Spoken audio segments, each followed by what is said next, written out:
శ్రీకృష్ణ పరబ్రహ్మణే నమః. శ్రీ గురుభ్యో నమః.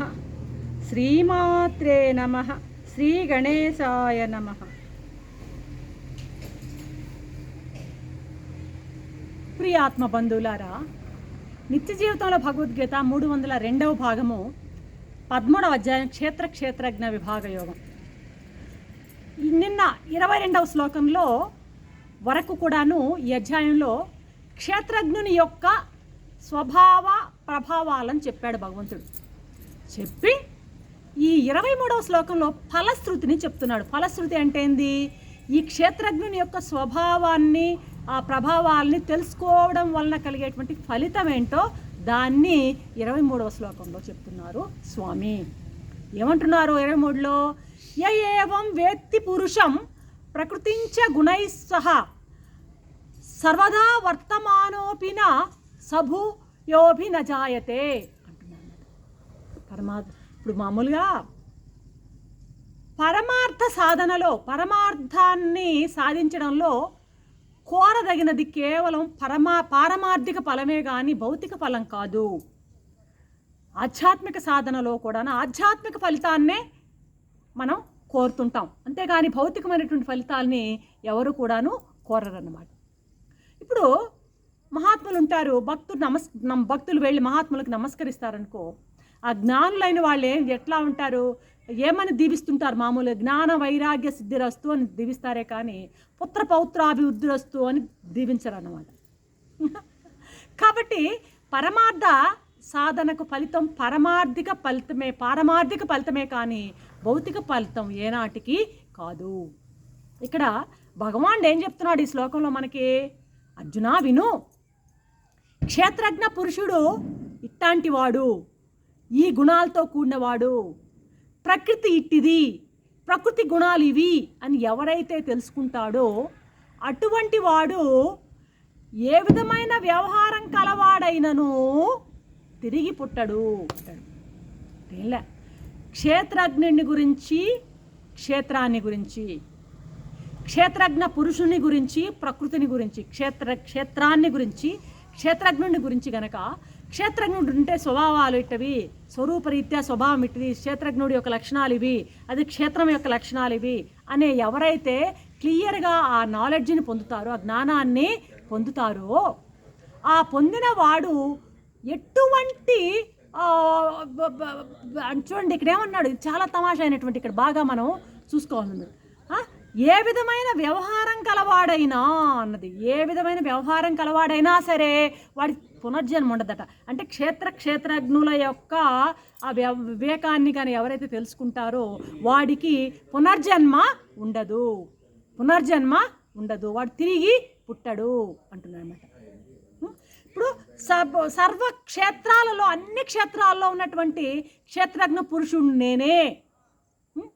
అదేవిధంగా ఈ గుణాలతో కూడి ప్రకృతి తాటిలో పాములాగా కనపడుతుంది. ఆత్మయందు ఇది అధ్యాసమై ఉన్నదే కానీ నిజంగా ఇది అక్కడ ఉన్నది పరమాత్మే అనేటువంటి ఆ జ్ఞానం కలిగిన వాడు ఎవడైనా సరే బాహ్య దృష్టికి ఎట్లాంటి ప్రవర్తన గలవాడైనప్పటికీ, వాడు ఇతరుల దృష్టిలో ఏ విధంగా ప్రవర్తన ఉన్నప్పటికీ కూడాను, ఇతరులకు ఏ విధంగా గోచరించినా కూడాను వాడు శరీరం వదిలిన తర్వాత మరి ఇక పుట్టడు, వాడు పునర్జన్మ ఉండదు అని గట్టిగా డిక్లేర్ చేస్తున్నాడు స్వామి. ఇది ఫలశ్రుతి. క్షేత్రజ్ఞ వివేకం తెలుసుకుంటే పునర్జన్మ ఉండదు అన్నది మనకి అర్థం కావాల్సినటువంటి విషయం అన్నమాట. మామూలుగా జన్మ మరణాలు ఎందుకు కలుగుతాయి మనకి? జన్మ మరణాలు కర్మఫలాలు అన్నమాట. జననమైన మరణమైన పుట్టుక గిట్టుక అన్నీ కూడాను కర్మఫలాలు. కర్మ ఫలితంగానే జన్మ వస్తుందన్నమాట. ఈ శరీరము మనం ధరిస్తున్నాం. మరి ఈ కర్మఫలాలని అనుభవించడానికి జీవుడు మళ్ళీ పుట్టాలి. ఈ కర్మఫలాలన్నింటినీ మన సంచిత కర్మలన్నీ కూడా ఫలాలన్నీ అనుభవిస్తే కానీ మనకి మోక్షం ఉండదన్నమాట. మరి ఆ సంచిత కర్మల ఫలాలన్నీ అనుభవించాలంటే జీవుడు మళ్ళీ పుట్టాల్సి ఉంటుందన్నమాట. అయితే ఈ కర్మలన్నీ కూడాను క్షేత్రానికి సంబంధించినవే కానీ ఆ క్షేత్రజ్ఞ స్వరూపుడైనటువంటి తనకు ఏమాత్రము ఈ కర్మలతో సంబంధం లేదు అని అపరోక్ష భావనని ఎవడైతే పొందుతాడో, అపరోక్షమైనటువంటి అనుభూతిని వాడు ఎవడైతే పొందుతాడో వాడికి బంధమే ఉండదన్నమాట. అతనికి అసలు ఒక శరీరం ఉన్నట్టు కానీ ఆ శరీరం ఆ శరీరంలో ఉన్నటువంటి ఇంద్రియాలు అవన్నీ కర్మలు చేస్తున్నట్టు కానీ పరుల దృష్టికి మామూలుగా ఈ ప్రారంధ విశేషాన అతను ఏదో గడుస్తూ ఉన్నా సరే, అతని జీవితం కానవచ్చినా సరే, అతని దృష్టిలో దేహం కానీ దేహం చేసే కర్మలతో కానీ అతనికి ఎటువంటి సంబంధమే ఉండదు. శరీరం ఉన్నప్పుడే అతడు ముక్తుడైపోతాడనమాట. అతనికి అసలు ఇక కర్మలతోనూ కర్మ ఫలితాను అతనికి సంబంధం ఉండదు. అతడు జీవించి ఉండగానే జీవన్ముక్తుడిలాగా అయిపోతాడు అంటున్నాడు ఇక్కడ స్వామి అనమాట. స్వదృష్టిలో అతనికి ప్రారంధం కూడా లేదు అతనికి అన్నమాట. ప్రారంధం కూడా అతనికి ఉన్నట్టుగానే అతనికి అనుభవంలోకి ఉండదన్నమాట. పుట్టినవాడికే ప్రారంధం కానీ పుట్టుకే లేని ఆత్మకు ప్రారంధం ఏది? వాడు నేను ఆత్మని అనుకున్న స్వరూపంగా భావించే అతనికి ఇక ప్రారంధం అనేది ఏ కోశాన ఉండదన్నమాట. ఇక్కడ చూడండి, ఏవం వేత్తి అని యహ్ శబ్దాన్ని వాడుతున్నాడు స్వామి ఇక్కడ. ఆ యహ్ శబ్దాన్ని ప్రయోగించడం ద్వారా ఈ జ్ఞానాన్ని పొందడానికి ఎవరైనా అధికారం కలదు, ఎవరికైనా అధికారం ఉంది అని స్వామి మనకి భరోసా ఇస్తూ సూచిస్తున్నాడు. ఈ జ్ఞానాన్ని పొందడానికి ఎవరికైనా అధికారం ఉంది అని చెప్తున్నాడు అనమాట. అట్టివాడు అటు వాడు ఏంటంటే ఇంకా కూడా ఏం చెప్తున్నాడు, ఏమంటాడు ఆయన? సర్వదా వర్తమానోపి అంటున్నాడు అతను. అట్టివాడు సర్వదా వర్తమానోపి, ఏ విధంగా ప్రవర్తించినా అనేది మనం అండర్లైన్ చేసుకోవాలి.